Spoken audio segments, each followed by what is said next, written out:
평생을 바쳐 마련한 내 집 한 채. 대한민국에서 이 집이 갖는 의미는 단순히 머무는 공간 그 이상입니다. 누군가에게는 평생의 훈장이고 누군가에게는 자식에게 물려줄 마지막 자존심이죠. 하지만 말입니다. 이 든든한 벽돌집이 어느 순간 노후의 발목을 잡는 차가운 감옥이 되어버린다면 여러분은 믿으시겠습니까? 통장 잔고는 바닥을 보이고 당장 쓸 현금은 한 푼이 아쉬운데 야속하게도 집값은 오르고 세금 고지서는 매달 어김없이 날아옵니다. 자식들에게 손을 벌리자니 자존심이 허락지 않고 그렇다고 정든 이 집을 팔고 떠나자니 갈 곳이 막막한 현실. 바로 이 지점에서 수많은 은퇴자가 밤잠을 설치며 고민에 빠집니다. 그런데 여기 기적 같은 이야기가 들려옵니다. 이 집을 팔지 않고도 이 집에서 죽을 때까지 살면서 매달 꼬박꼬박 통장에 현금이 꽂히는 마법 같은 제도. 바로 주택연금입니다. 사람들은 이를 두고 내 집이 주는 마지막 효도라고 부릅니다. 국가가 보증하고 한국주택금융공사가 지급하는 이 연금은 사실상 집이라는 거대한 자산을 매달 쓸 수 있는 현금으로 쪼개주는 일종의 영무기지론이죠. 하지만 세상에 공짜 점심은 없는 법입니다. 누군가는 노후의 구원투수라고 찬양하지만 또 다른 누군가는 자식의 상속분을 갉아먹는 독이 든 성배라며 손사래를 칩니다. 과연 이 제도는 우리를 노후 빈곤의 늪에서 건져줄 유일한 동아줄일까요? 아니면 나중에 후회하게 될 돌이킬 수 없는 선택일까요? 주택연금의 세계로 깊숙이 들어가 보면 가장 먼저 마주하게 되는 달콤한 약속이 있습니다. 바로 평생 거주와 평생 지급이라는 두 개의 기둥입니다. 대한민국 고령층의 가장 큰 공포는 두 가지입니다. 하나는 살 곳이 없어지는 것, 또 하나는 돈이 떨어지는 것이죠. 주택연금은 이 두 가지 공포를 한 번에 정조준합니다. 부부 중 한 명이 55세만 넘으면 공시가격 12억 원 이하의 집을 담보로 이 마법의 계약은 시작됩니다. 내 집에서 쫓겨날 걱정 없이 살면서 죽을 때까지 국가가 월급을 주듯 연금을 넣어줍니다. 설령 집값이 폭락하더라도 심지어 내가 받은 연금 총액이 집값을 훌쩍 넘어버려도 국가는 약속한 돈을 멈추지 않습니다.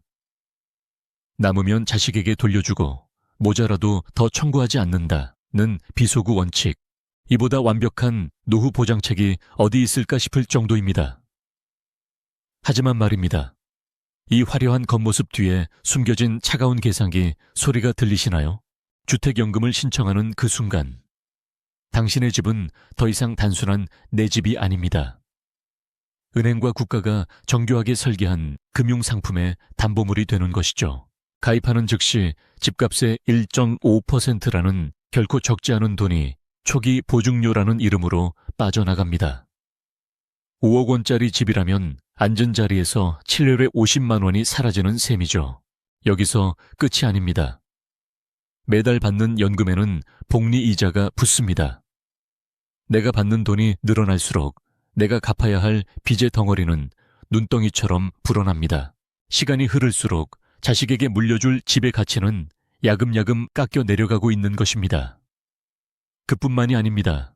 대한민국에서 집은 가장 강력한 재테크 수단입니다. 만약 내가 연금에 가입한 후 이 동네에 지하철이 들어오고 집값이 2배, 3배 뛴다면 어떨까요?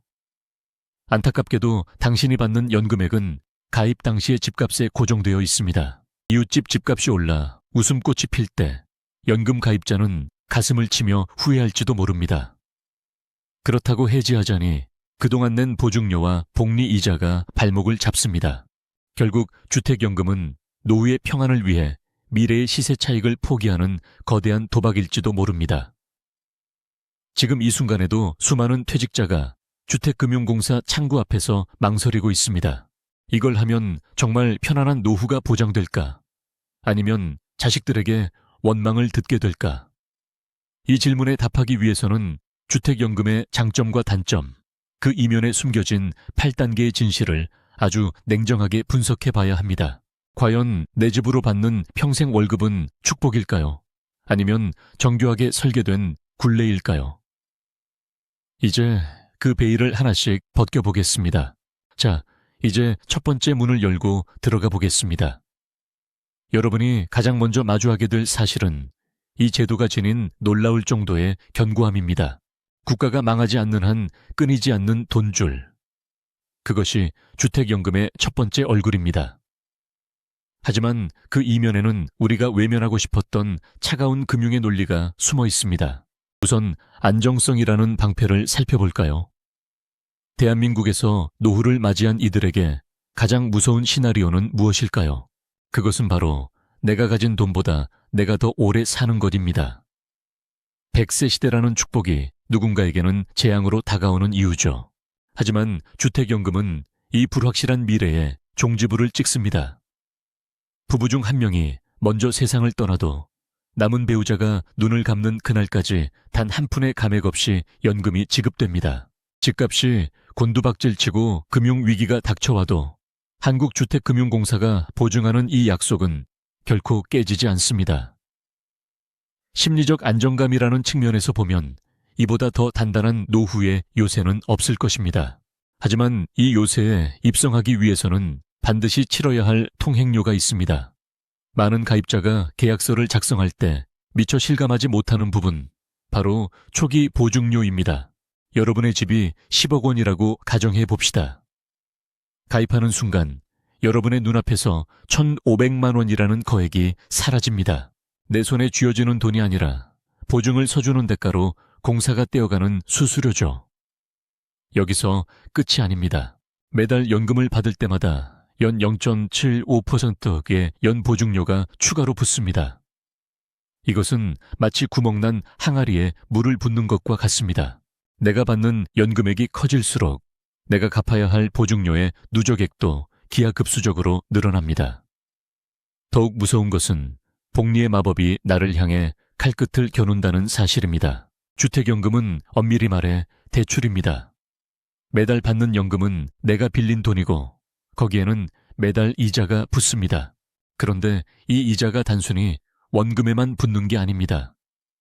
이자에 이자가 붙는 복리 방식입니다. 당장 내 주머니에서 이자가 나가는 게 아니니 체감되지 않겠지만 여러분의 집을 담보로 한 빚에 사는 매 순간 높아지고 있습니다. 10년, 20년이 지나 정산의 시간이 다가왔을 때 자녀들이 마주하게 될 남은 집값이 예상보다 훨씬 적을 수 있는 이유가 바로 여기에 있습니다. 그리고 여기 가입자들이 가장 배 아파하는 지점이 있습니다. 바로 고정된 연금액이라는 덫입니다. 주택연금은 가입 시점의 집값을 기준으로 평생의 연금액을 확정짓습니다. 만약 내가 가입한 뒤에 우리 집 주변에 대형 쇼핑몰이 들어오고 교통호재가 터져 집값이 2배로 뛴다면 어떨까요? 옆집 할아버지는 집값이 올라 수억 원의 자산가가 됐는데 나는 10년 전 집값 기준으로 책정된 연금을 받으며 손가락만 빨아야 할지도 모릅니다. 부동산 상승기에는 이 제도가 마치 나의 재산을 갉아먹는 기생충처럼 느껴질 수도 있는 것이죠. 그렇다고 해지하자니 그동안 낸 보증료와 복리 이자가 발목을 잡습니다. 결국 주택연금은 노후의 평안을 위해 미래의 시세 차익을 포기하는 거대한 도박일지도 모릅니다. 그럼에도 불구하고 사람들은 왜 주택연금의 유혹을 뿌리치지 못하는 걸까요? 그것은 바로 비소구 원칙이라는 기묘한 약속 때문입니다. 집값은 떨어지고 나는 너무 오래 살아서 이미 집값보다 훨씬 많은 연금을 받아버린 상황. 보통의 대출이라면 은행이 찾아와 부족한 돈을 내놓으라고 윽박지르겠지만 주택연금은 다릅니다. 국가가 말하죠. 더 이상 묻지 않겠습니다. 부족한 돈은 우리가 책임집니다. 이 지점에서 우리는 깊은 고민에 빠집니다. 과연 이 제도는 부모님의 노후를 책임지는 효자일까요? 아니면 자식의 상속권을 가로채는 도둑일까요? 이제 시선을 조금 돌려보겠습니다. 우리가 평생 일궈온 이 집을 두고 벌어지는 가족 간의 미묘한 갈등, 그리고 상속이라는 민감한 주제 속에서 주택연금이 갖는 진짜 의미를 파헤쳐볼 시간입니다. 부모님이 주택연금을 신청하겠다고 했을 때 자식들이 내뱉는 첫 마디는 무엇일까요? 그리고 그 이면에 숨겨진 진실은 무엇일까요? 이야기는 이제 가장 민감하고도 현실적인 단계로 접어듭니다. 명절날 오랜만에 모인 가족들 사이 화기애애한 웃음꽃이 피어나는 식탁 위로 차가운 정적이 흐르는 순간이 있습니다. 바로 부모님이 조심스럽게 주택연금 이야기를 꺼낼 때입니다. 얘들아, 나 이제 이 집으로 연금 좀 받아보련다. 이 한마디는 단순한 노후 대책의 발표가 아닙니다. 자식들에게는 너희에게 물려줄 유산이 사라질지도 모른다는 일종의 선전포고처럼 들릴 수도 있기 때문입니다. 여기서부터 주택연금을 둘러싼 가족 잔혹사가 시작됩니다. 많은 사람이 주택연금을 신청하면 그 즉시 집의 소유권이 국가로 넘어간다고 오해합니다. 하지만 진실은 조금 다릅니다. 집은 여전히 부모님의 명의로 남아있고 상속의 가능성 또한 열려 있습니다. 주택연금의 정산 방식은 아주 냉정하고도 합리적입니다. 부모님이 모두 돌아가신 뒤 그동안 받은 연금 총액과 이자를 합친 금액보다 집값이 더 높다면 그 남는 금액은 고스란히 자녀들에게 상속됩니다. 반대로 받은 돈이 집값을 훌쩍 넘겼다면 자녀들은 단 한 푼도 갚을 의무가 없습니다. 이론적으로는 자녀들에게 손해일 것이 없어 보이는 이 구조. 그런데 왜 자녀들은 부모님의 주택연금 가입을 반대하는 것일까요? 그것은 바로 시간이라는 변수 때문입니다. 부모님이 건강하게 오래 사실수록 복리로 불어나는 이자와 보증료는 무서운 속도로 집의 가치를 갉아먹습니다. 자녀들의 눈에는 부모님이 매달 받는 연금이 노후 자금으로 보이기보다는 미래의 자신들이 물려받을 아파트의 평수가 조금씩 줄어드는 과정으로 보일지도 모릅니다. 효심과 재물욕 사이에서 갈등하는 자식들, 그리고 내 집으로 당당하게 살고 싶은 부모님. 주택연금은 때로 가족의 사랑을 시험하는 가장 잔인한 시험대가 되기도 합니다. 하지만 이 미묘한 갈등의 이면에는 국가가 설계한 정교한 당근이 숨겨져 있습니다. 자식들은 모르는 오직 가입자만이 누릴 수 있는 은밀한 혜택들이죠. 가장 먼저 눈여겨볼 것은 재산세 감면입니다.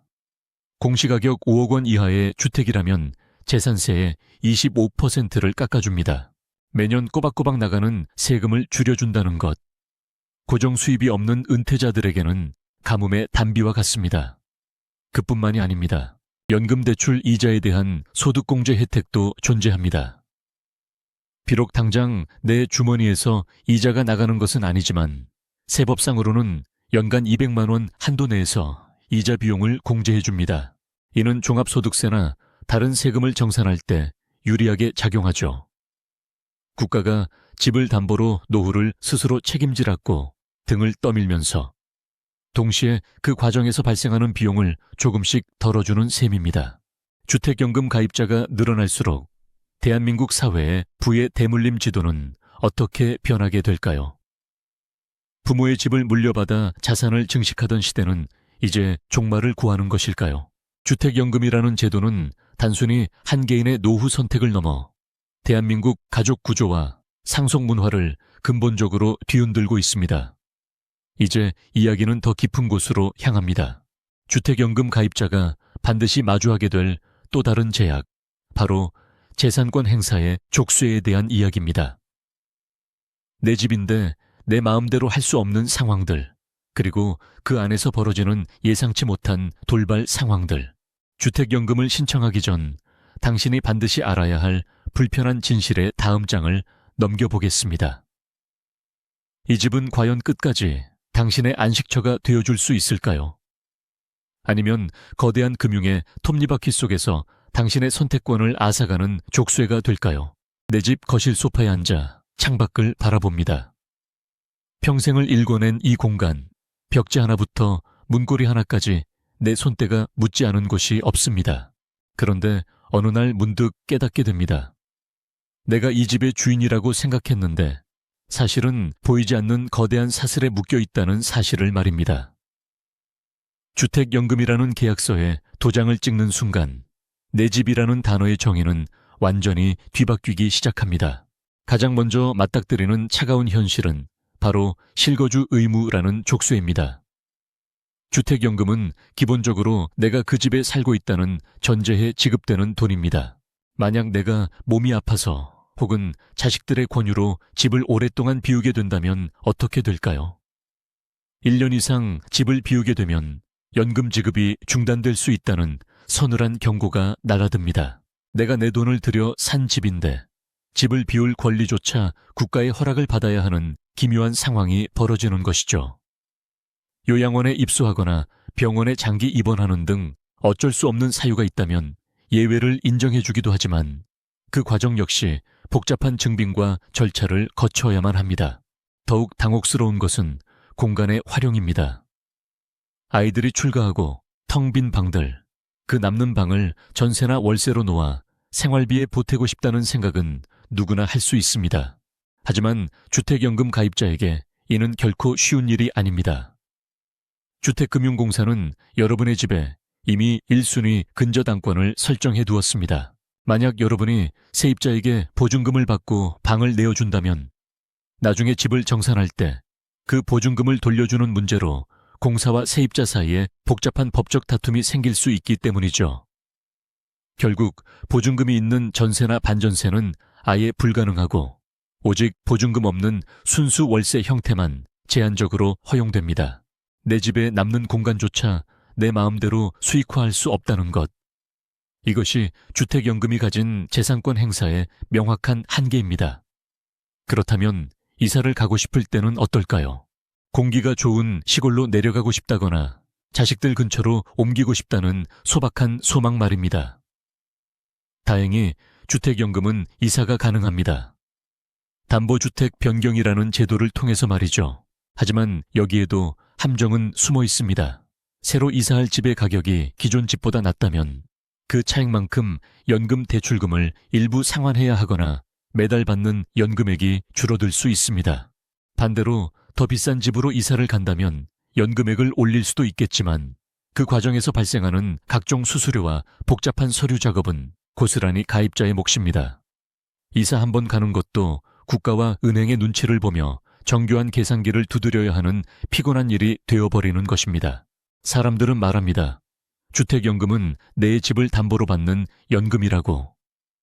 하지만 냉정하게 말하면 그것은 내 집을 담보로 야금야금 빌려 쓰는 빚에 가깝습니다. 그리고 빚쟁이에게는 온전한 자유가 허락되지 않죠. 주택연금에 가입하는 순간 여러분의 집은 사랑하는 안식처인 동시에 차가운 금융자산으로 변모합니다. 자, 여기서 우리는 또 다른 의문에 도달합니다. 이렇게까지 제약이 많고 내 마음대로 할 수 있는 게 적다면 왜 그 수많은 노인은 여전히 주택금융공사의 문턱을 넘는 것일까요? 단순히 당장 쓸 돈이 없어서일까요? 아니면 우리가 아직 발견하지 못한 이 족쇄를 견디고서라도 얻을 수 있는 결정적인 한 방이 더 남아있는 것일까요? 이제 이야기는 주택연금의 가장 은밀한 영역으로 향합니다.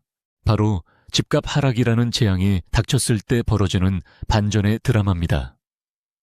모두가 집값 폭락에 피눈물을 흘릴 때 오직 주택연금 가입자만이 미소 지을 수 있다는 그 기묘한 역설의 진실은 무엇일까요? 다음 단계에서 그 놀라운 반전의 서막이 열립니다.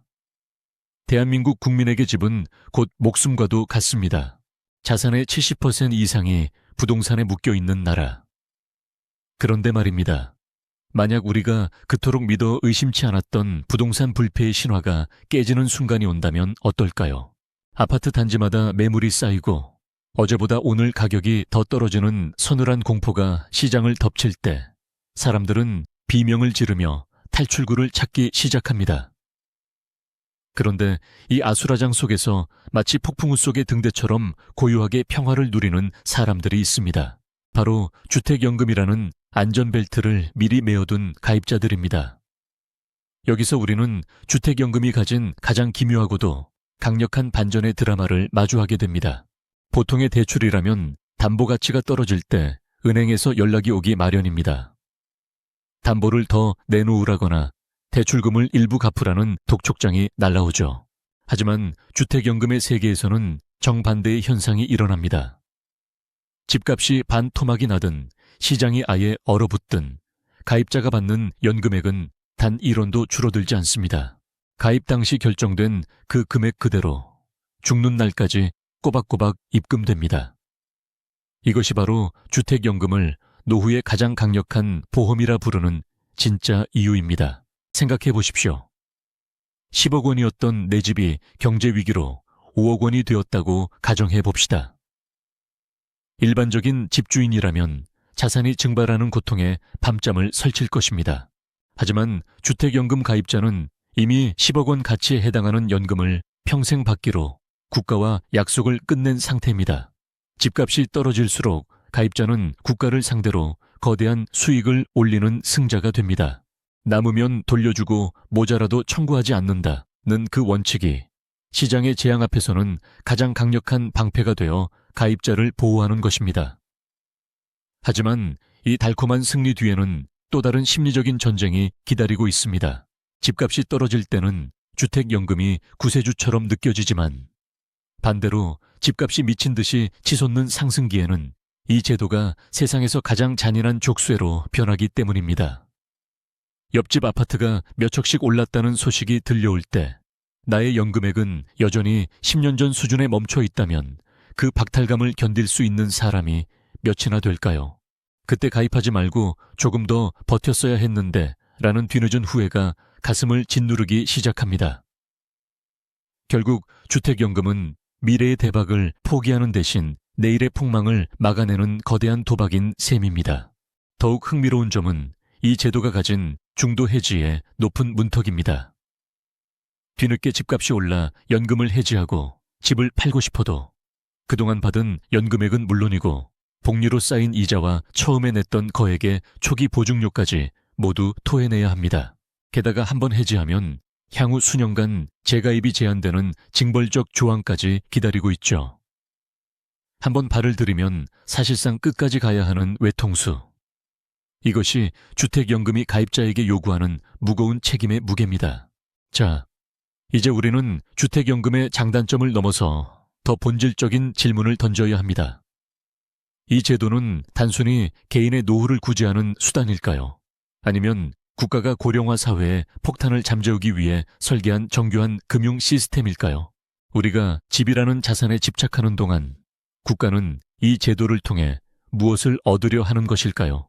이야기는 이제 주택연금의 마지막 퍼즐, 상속이라는 가장 민감한 진실을 향해 달려갑니다. 부모의 마지막 자존심과 자식의 미래가 충돌하는 그 지점에서 주택연금은 우리에게 어떤 선택을 강요하고 있는 것일까요?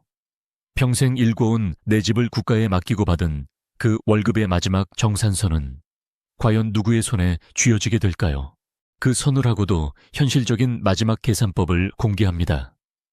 인간의 삶이 마침표를 찍는 순간 남겨진 이들은 슬픔 속에서도 현실이라는 거대한 벽과 마주하게 됩니다.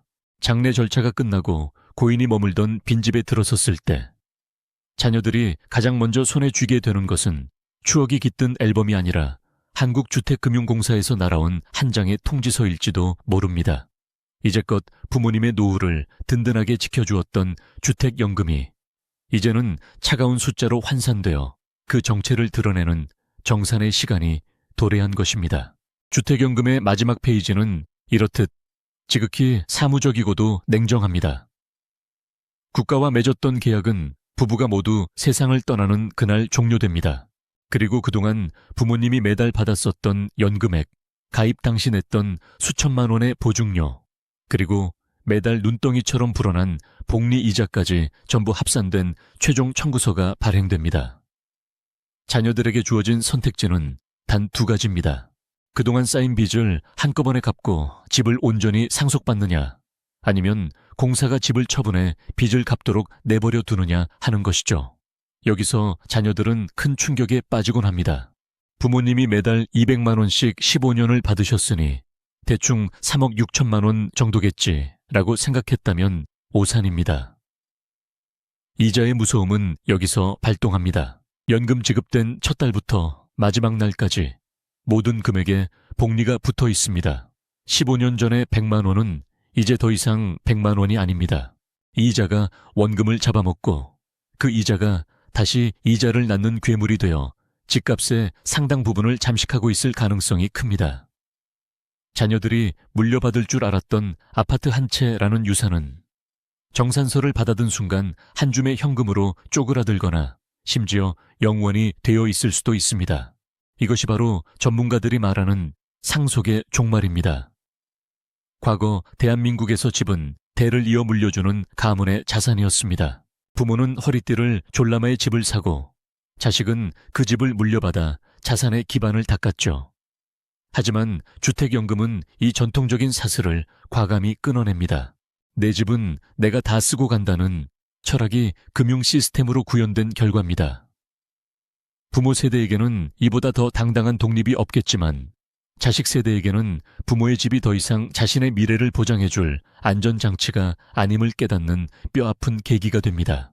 그렇다면 주택연금을 이용한 부모님은 자식에게 못할 짓을 한 것일까요? 관점을 바꾸어 보면 전혀 다른 진실이 보입니다. 만약 부모님이 주택연금을 받지 않았다면 매달 수백만 원에 달하는 생활비와 병원비는 고스란히 자녀들의 어깨 위로 내려앉았을 것입니다. 자녀들은 부모님의 노후를 부양하느라 정작 자신들의 노후 준비는 시작조차 못했을지도 모릅니다. 결국 주택연금은 부모님의 집이라는 자산을 태워 자녀들의 오늘을 지켜준 보이지 않는 효자 노릇을 한 셈입니다. 하지만 여전히 남는 씁쓸함은 어쩔 수 없습니다. 정산이 끝난 뒤 모든 부채를 갚고 남은 돈이 자녀들에게 돌아갈 때 그 금액이 예상보다 턱없이 적다면 누군가는 배신감을 느낄지도 모릅니다. 집값은 올랐는데 손에 쥔 것은 얼마 안 되는 현실. 국가가 설계한 이 정교한 시스템 속에서 우리는 무엇을 얻고 무엇을 잃은 것일까요? 이제 이야기는 주택연금 분석의 마지막 단계로 향합니다. 이 모든 장점과 단점, 그리고 상속의 비극과 노후의 축복을 다 목격한 당신에게 묻습니다. 당신은 과연 이 계약서에 서명할 준비가 되셨습니까? 주택연금을 신청하기 전 반드시 스스로에게 던져야 할 마지막 질문 3가지를 공개합니다. 이 질문에 답할 수 없다면 당신은 아직 주택연금을 시작해서는 안 됩니다. 자, 이제 여러분 앞에 놓인 것은 한 자루의 펜과 두툼한 계약서입니다. 이 종이 위에 이름을 적는 순간 평생을 함께해온 내 집은 더 이상 단순한 부동산이 아닌 나의 수명을 담보로 한 거대한 금융기계로 변모하게 됩니다. 수많은 장점과 단점, 그리고 가족 간의 미묘한 갈등까지 모두 살펴본 지금 여러분의 마음은 어느 쪽으로 기울고 계십니까? 하지만 서두르지 마십시오. 이 마지막 도장을 찍기 전 여러분은 스스로에게 가장 잔인하고도 정직한 3가지 질문을 던져야 합니다. 이 질문에 명확한 답을 내릴 수 없다면 당신은 아직 이 마법의 계약을 시작할 준비가 되지 않은 것입니다. 첫 번째 질문은 이것입니다. 나는 과연 얼마나 오래 살 것인가? 참으로 무리하고도 어려운 질문입니다. 하지만 주택연금의 세계에서 이 질문은 수익률을 결정하는 가장 핵심적인 변수입니다. 주택연금은 일찍 가입해서 오래 살수록 가입자가 압승하는 구조입니다. 만약 당신이 100세, 110세까지 건강하게 장수한다면 당신이 받아갈 연금 총액은 집값을 몇 배나 뛰어넘게 될 것입니다. 반대로 가입 후 얼마 지나지 않아 세상을 떠나게 된다면 그동안 낸 초기 보증료와 이자 비용만 고스란히 날리게 되는 셈이죠. 자신의 건강 상태와 가족력을 냉정하게 돌아보십시오. 당신은 국가와의 이 수명 도박에서 승리할 자신이 있으십니까? 두 번째 질문은 자녀의 뒷모습을 향합니다. 내 자식은 정말로 이 집이 없어도 괜찮은가? 우리는 흔히 자식들에게 짐이 되기 싫어서 주택연금을 선택한다고 말합니다. 하지만 역설적으로 어떤 자녀들에게는 부모님이 남겨주실 아파트 한 채가 무너져가는 삶을 지탱해줄 마지막 보루일지도 모릅니다. 자녀의 경제적 상황을 비난하자는 것이 아닙니다. 부모의 독립이 자녀의 고립으로 이어지는 비극은 없는지, 가족이라는 이름의 공동체가 이 선택으로 인해 어떤 변화를 맞이할지 그 무거운 진실을 직시해야 합니다. 겉으로는 찬성하는 척하는 자녀의 눈동자 속에 숨겨진 불안함을 읽어내셨습니까? 마지막 3번째 질문은 당신의 가치관을 관통합니다. 내게 집은 자산입니까? 아니면 고향입니까? 만약 집을 더 큰 수익을 내야 할 투자 대상으로 본다면 주택연금은 최악의 선택이 될 수 있습니다. 집값이 오를 때마다 당신의 속은 까맣게 타들어갈 것이기 때문입니다. 하지만 집을 죽는 날까지 나를 품어줄 마지막 안식처이자 매달 따뜻한 밥 한 끼를 보장해주는 고마운 친구로 여긴다면 주택연금은 세상 어디에도 없는 축복이 될 것입니다. 당신은 시세 차익의 달콤함을 포기하고 매달 통장에 찍히는 숫자의 평온함을 선택할 준비가 되셨습니까? 놀라운 사실은 이 험난한 질문들을 모두 통과하고 주택연금을 예술의 경지로 활용하는 영리한 사람들이 존재한다는 것입니다. 그들은 집값이 정점에 달했을 때 가입 신청서를 내밉니다. 부동산 시장의 거품이 가장 부풀어 올랐을 때 그 거품을 평생의 연금액으로 확정 지어버리는 전략이죠. 또한 그들은 연금을 받으면서도 집의 가치를 유지하기 위해 부단히 노력합니다. 나중에 혹시라도 남을 상속분을 위해 혹은 자신이 누릴 공간의 질을 위해 말입니다. 이제 이야기는 마지막 종착역을 향해 달려갑니다. 주택연금이라는 거대한 시스템은 우리에게 묻습니다. 노후의 품격은 어디에서 오는가? 그것은 자식에게 물려줄 두둑한 유산입니까? 아니면 누구에게도 손 벌리지 않고 스스로의 삶을 책임지는 당당한 뒷모습입니까? 대한민국 노후 잔혹사를 끝내줄 유일한 구원투수일지 아니면 자산의 가치를 갉아먹는 교묘한 덫일지 이제 그 최종 결론을 내릴 시간입니다. 여러분이 쥐고 있는 그 펜 끝에 당신의 남은 인생 30년이 걸려 있습니다. 드디어 주사위는 던져졌습니다. 수많은 고민과 밤잠 설치던 갈등 끝에 당신이 적어 내려간 이름 석자. 그 위에 찍힌 선명한 인도 인투야는 당신의 여생을 책임질 거대한 톱니바퀴를 돌리기 시작합니다. 누군가는 이를 두고 내 집을 헐값에 넘기는 어리석은 거래라 비웃을지 모릅니다. 또 누군가는 자식의 앞길을 막는 비정한 부모라 손가락질할지도 모르죠. 하지만 이 치열한 8단계의 분석 끝에 우리가 마주한 진실은 그 어떤 비난보다 무거운 삶의 존엄에 대한 이야기입니다. 이제 여러분이 떠나기 전 마지막으로 확인해야 할 최종 체크리스트를 전해드립니다. 첫째, 당신의 집은 정말로 공시가격 12억 원 이하의 적정 구간에 있습니까? 가격이 오를 대로 오른 고점의 끝자락이라면 지금이 바로 당신의 자산 가치를 연금이라는 현금 흐름으로 고정할 골든타임일 수 있습니다. 둘째, 배우자와의 합의는 완벽합니까? 주택연금은 혼자만의 선택이 아닌 부부 공동의 노후 생존권이 걸린 문제입니다. 마지막 셋째, 자녀들에게 당신의 결정을 통보가 아닌 공유하셨습니까? 그들의 이해를 구하는 과정은 상속의 박탈감을 지우고 대신 부모의 독립을 응원하는 건강한 가족관계로 나아가는 첫걸음이 될 것입니다. 작가로서 수많은 인생의 드라마를 지켜보며 내린 결론은 이렇습니다. 대한민국에서 집은 오랫동안 우리를 가두는 거대한 감옥이었습니다. 평생을 바쳐 대출금을 갚고 집값이 떨어질까 전전긍긍하며 정작 내 입에 들어가는 고기 한 점, 내 몸을 누일 여행 한 번에는 인색했던 우리들의 슬픈 초상화. 주택연금은 어쩌면 그 감옥의 문을 열고 나올 수 있는 마지막 열쇠일지도 모릅니다. 콘크리트 벽 속에 갇혀있던 당신의 땀과 눈물을 매달 따뜻한 밥상과 손주들의 용돈, 그리고 당신의 품격을 지켜줄 현금으로 바꾸는 일. 그것은 자산을 탕진하는 것이 아니라 자산의 목적을 비로소 완성하는 과정입니다. 기억하십시오. 집은 당신을 위해 존재해야지. 당신이 집을 위해 존재해서는 안 됩니다. 나중에 자식에게 물려줄 아파트 평수보다 지금 당장 부모님이 건강하고 행복하게 웃는 모습이 자녀들에게는 더 큰 유산이 될 수 있습니다. 남으면 상속하고 모자라도 청구하지 않는다는 이 기묘하고도 자비로운 계약은 어쩌면 국가가 우리 세대에게 건네는 마지막 위로일지도 모릅니다. 물론 선택의 결과는 오롯이 당신의 몫입니다.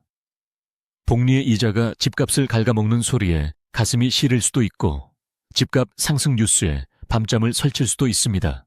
하지만 적어도 이제 당신은 압니다. 주택연금은 단순히 집을 파는 행위가 아니라 불안한 미래를 확실한 현재와 맞바꾸는 용기 있는 결단이라는 것을 말입니다. 당신의 거실 창가에 비치는 햇살이 오늘따라 유난히 따뜻해 보이지 않습니까? 평생 나를 지켜준 이 집이 이제는 나의 노후를 지켜주는 든든한 금고가 되어줄 것입니다. 8단계의 분석, 그 끝에 서 있는 당신의 선택이 부디 후회 없는 인생의 마지막 걸작이 되기를 진심으로 기원합니다. 이것으로 내 집으로 평생 월급 받는 법, 주택연금의 모든 분석을 마칩니다. 당신의 당당한 노후, 그 위대한 첫걸음을 응원합니다.